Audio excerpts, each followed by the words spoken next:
You know, guys, one of the side effects of the culture war is that everybody is on pins and needles looking for something that they need to come up and rise up and kind of come out against. It's one of those things, I guess, for me, I've always felt kind of on the outskirts of these types of issues, be it left or right. Boycotts have just never been something that I take part in, partially because I use products that I use because they benefit me. And a lot of times with the things people are boycotting, like the one we're going to be talking about here today about don't stream fascism over at Spotify, which is what the boycott is about right now, because apparently the CEO, Daniel Ek, has ties to the military industrial complex and ties to, as they call it, fascism. Of course, there was also boycotts, if I remember correctly, all the way back when they gave Joe Rogan his initial deal. People always seem to be in the mood to boycott something. And I guess I've just always looked at business as the type of thing where I'm not in it to make friends. I'm not looking to be best friends with the people that run these companies.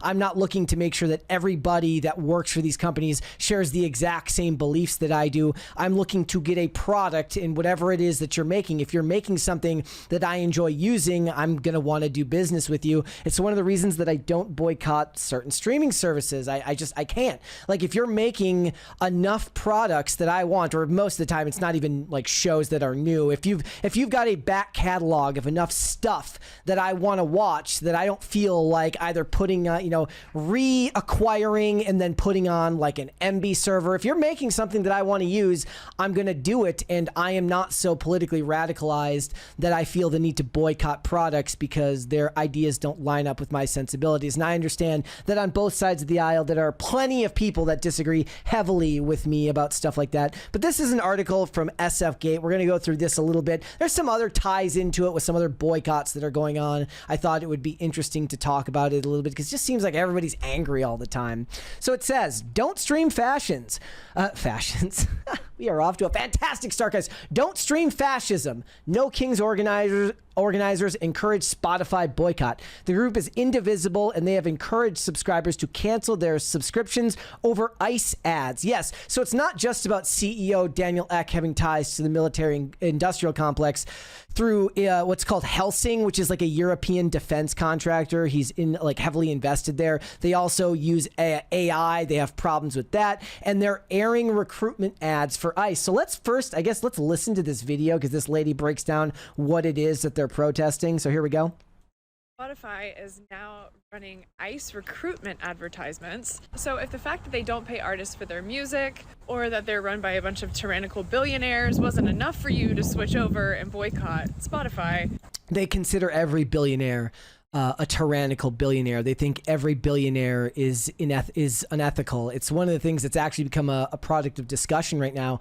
You know, when somebody they like finally becomes a billionaire, then they have to have that discussion. They talk about it with Taylor Swift, right? Is there such thing as an ethical billionaire because she gives so much to charity and she pays her roadies well, the people that work for her well? Is there such thing as an ethical billionaire? Well, what you're seeing these days is a rising up of people who the economic status of the United States of America especially has left a lot of people disenfranchised. And what politicians and celebrities have done is they have cleverly shifted the narrative away from millionaires and billionaires, you know, like Bernie Sanders, the millionaires and the billionaires, and they've made billionaire with a capital B a slur. It's a bad thing. It's somebody it's somebody to treat as evil, despite the fact that they commit tremendous amounts of money to the economy through jobs, through products and merchandise. They keep the economy moving. And we could have a whole nother discussion entirely about what tax brackets contribute the most and which tax brackets are hurt the most. Certainly it's the middle class that ends up paying huge amounts in taxes, and the billionaires and the rich people with their clever lawyers and tax accountants know how to shift things around, but they move the economy. And without a company like Amazon, which spends $55 billion in salaries, like as an estimate, because they have a $550 billion cap every year. Like that's their operating costs. Like, what do you expect? You know, they've employed a lot of people. And I'm one of those people that's like, look, Jeff Bezos, whatever you think about him, the amount of people that have been given employment, that have jobs, the fact that you can now order something and anywhere in the world pretty much get something in 2 days is a marvel of human innovation, whether that's through, programming, whether it's through shipping and clever, means of shipping and production, whatever you want to call it, it has bettered society in many, many ways. But other people, when they use billionaires. Sorry for going off on a tangent there. Maybe this will be enough for you. Just so you guys know, you can transfer playlists over to places like Tidal and Apple Music. Isn't Tidal Jay-Z? Jay-Z's a billionaire. Is he an ethical billionaire? And you don't have to support a business that supports ICE. Not to mention the fact that your streaming quality will be higher with Apple Music or Tidal or pretty much any other streaming service. Somebody let me know. Is Jay-Z the owner of Tidal still? I thought he was the one who came up with it. So it says, we're going to go back to the article now. It says, the nonprofit organization best known for helping to organize recent No Kings protests across the country. Well, no. Only in the U.S. Remember, if they were in the U.K., it's a No Tyrants protest because they actually have a king there. They released a statement on Tuesday announcing a campaign called Don't Stream Fascism, Cancel Spotify, in response to the revelation that the music streaming platform has been hosting recruitment ads for ICE on its platform. This is a quote now, Spotify is exploiting the work of artists to line their pockets with recruiting for ICE, a secret police force that is terrorizing American communities. No, it's not a secret police force. It's a very, very open police force. You can go and apply for there now, and you can get tuition reimbursement and a sign-on bonus. This is not the Gestapo. And if you're talking about the reason why they wear masks when they're working, it's because you've turned their very, very legal job to remove illegal immigrants out of the country into something that's very, very dangerous because people attack them and they get in front of their vehicles and they make their job very, very difficult to do. Say what you want, but it is not a secret police force. It is a verifiable law enforcement agency here in the United States. And there's nothing secret about it.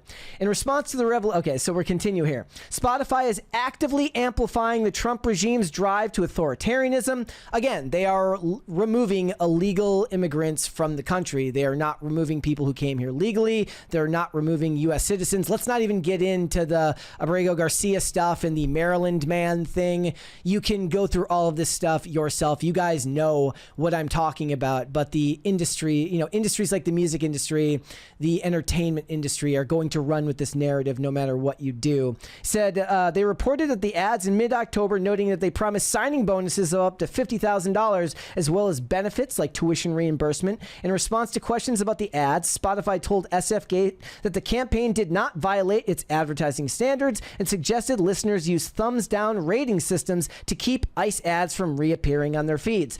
It's kind of crazy because I believe back in if we were thinking back to 2018 wokeness, these things would be canceled so hard and Spotify would have bent the knee instantly. And we are just at this point now where I think people have just reached critical mass. They're going to go on about their business. They're going to go on and continue to make money and do business with the people that they want to. The cries and the whinges from internet bullies aren't going to do what they used to. It's not going to happen until it hurts their bottom line. And I am of the opinion that there are not enough people that hate ICE enough that it's going to affect the bottom line of Spotify. On top of the fact that when you become an industry leader like Spotify, it is very, very, very difficult to get people to cancel when they don't want to go through the hassle of learning how to use another platform or transfer over their playlist. No matter how easy it is, they're going to take the path of least resistance unless they think very, very strongly about that topic. And most of the time, most people do not. And we could have a whole discussion entirely again about the American levels of support for Trump's movement on immigration. The funny thing is I've been criticizing Trump a lot lately. This is just not one of those things. I've been criticizing his commentary on how we're quote unquote living through a golden age. I've been critical of the fact that he's down with Lindsey Graham because Lindsey Graham fucking sucks. Criticizing the fact that he's saying that grocery prices are down, which they are not. This is just one of those things that people on different sides of the aisle aren't going to agree with each other on. And I find it funny because I do believe back in 2018, something like this would have worked. It says, I'm going to continue on with the article.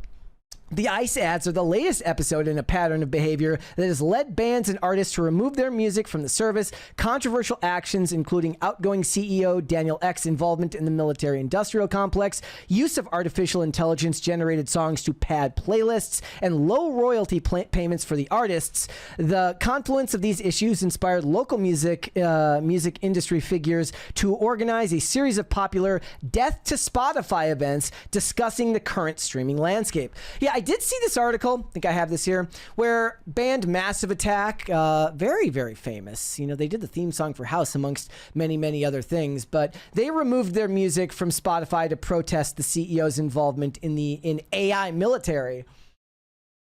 And I guess it makes the most sense. Like when you see the artists protesting the low payments, like you get that.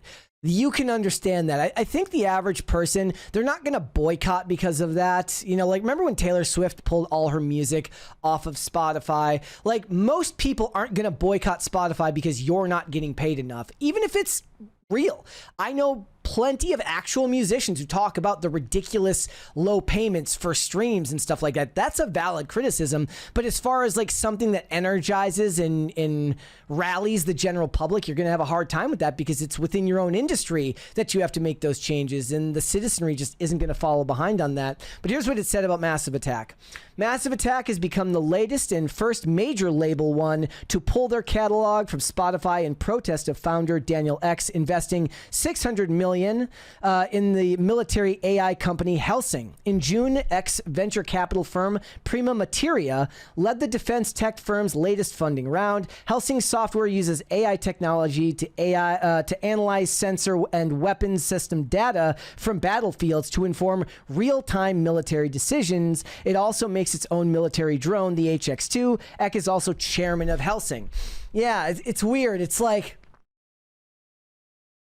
right now, if you want to invest in anything, you're looking at AI and then you're looking at the military industrial complex because war is forever and war continues to be a way for endless amounts of people to make money. And it feels very old school. Like this is one where I'm always like, you know what, props. This is a throwback to old social consciousness issues of the past where going against the war machine was something that most people, unless they are very much pro-military or pro-military industrial complex, they're going to get behind. They understand the idea, even if it is kind of a surface level argument.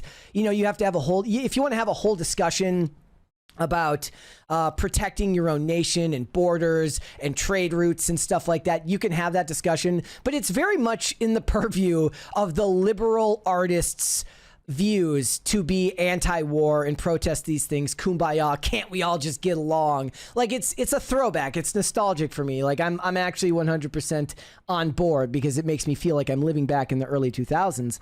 The band made the announcement at the same time that they signed up for a new initiative, No Music for Genocide, in which a group of more than 400 artists and labels are blocking their music from streaming services in Israel.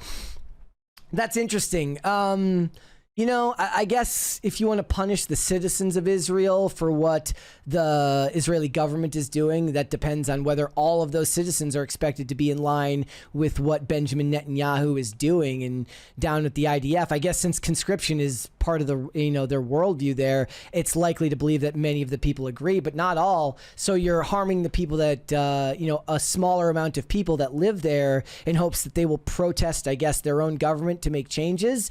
I guess I just am one of those people that I don't base my worldview on protests or on boycotts. I listen to a lot of music with people who see the world very differently than me. I watch a lot of entertainment from companies that make products that I don't always agree with and who have a lot of people on their staff, I'm sure, who don't agree with my worldview, despite the fact that I see myself as a liberal from like the early 2010s. That's the way I see my worldview and my politics. But you get what I'm saying. The shifting of the Overton window means that that's no longer politically acceptable. But I've just never seen boycott as a path forward because I see entertainment as a business transaction between me and them. You make something I want to watch, I'm going to pay you for it. You make something I want to listen to, I'm going to support you. I'm okay with that. We see the world differently, and that's all right. There's also these other lists of boycotts that are coming out from this group called the People's Union USA, calling for boycotts of brands like Amazon, Target, Home Depot, and Kellogg's. This is in response to their desire to bring back DEI initiatives, shift corporate positions on the U.S. economic policy, all these things. It does feel very early 2020s, all of it. It kind of makes me laugh, but we just live in a perpetual state of endless boycotts for everything. Here was one post that I saw. Hail Mary, full of grace, kick ICE out of this place. Teresa Zoe Williams says, just kick Spotify to the curb for running ads in support of ICE. I'll have none of that shit in my house. Trying out Tidal instead. Hope it worked out for you. This is Kate Pride posted ICE running ads on Spotify, boycott, opt out, unsubscribe, and then in here she listed a bunch of ethical versus unethical apps. Now this is what they love to do.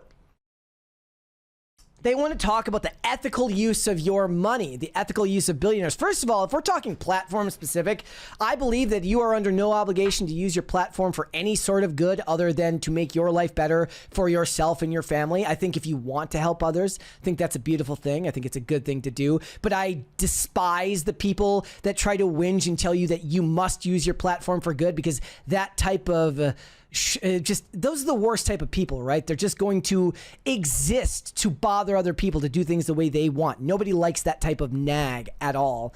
They give you a bunch of alternatives. They call Blue Sky an ethical alternative to Twitter. Kick fucking rocks. The amount of radicalization and calls for violence on Blue Sky is insane. They go down the list here with a bunch of different things, small businesses. Spotify title, instead of Instagram et al., I guess they mean Meta, Pixel Fed. Yeah, you're never going to get people to do this. You're never going to get the average everyday person to give up talking to Meemaw and their relatives on Facebook in favor of using Pixel Fed because you don't believe, because you want to talk about the genocide going on in Gaza. Most people are worried about their own home, putting food on their table and communicating with their family members. In a lot of ways, I respect the fact that they have such strong beliefs. I think that that's an important thing. It's just not the way that I've ever seen the world. If you're making a product, if we disagree, that's okay. I'm okay with that. I think that's a beautiful thing. I think it's the beautiful thing of the free market economy. The fact that you can be one type of person, make something I want to buy, and you know what? It's so good, it's undeniable. I want to buy it. Maybe you guys disagree with me. That's just my take on the matter. It feels to me like the more dispassionate and even keel perspective. Maybe I'm wrong. Let me know down below. Let me know what you think about it. What do you guys feel about boycotts? Are you pro boycott? Certainly people on the right, which is where I'm sure a lot of the people watching this channel are coming from. You know, there was the boycotts of Bud Light. We had the recent boycotts of Netflix over shows with trans ideology made back in 2021. There have been plenty of boycotts on both sides of the aisle. As that was happening, we had everything going on with ABC and Jimmy Kimmel, and both sides of the aisle just want to laugh at the other side whenever they choose to boycott something, and it all gets to be so tiresome for me. But that's just my perspective on it. Let me know down below what your thoughts on it, guys. If you don't know what our podcast is, Pop Culture Crisis is live Monday through Friday, 3 p.m. Eastern Standard Time, which is noon Pacific. We'll see you there, guys. Thanks for watching. Listen to full episodes of Pop Culture Crisis on Spotify. Keep up with us on social media and make sure you subscribe and ring that bell so you never miss the show. Bye, guys.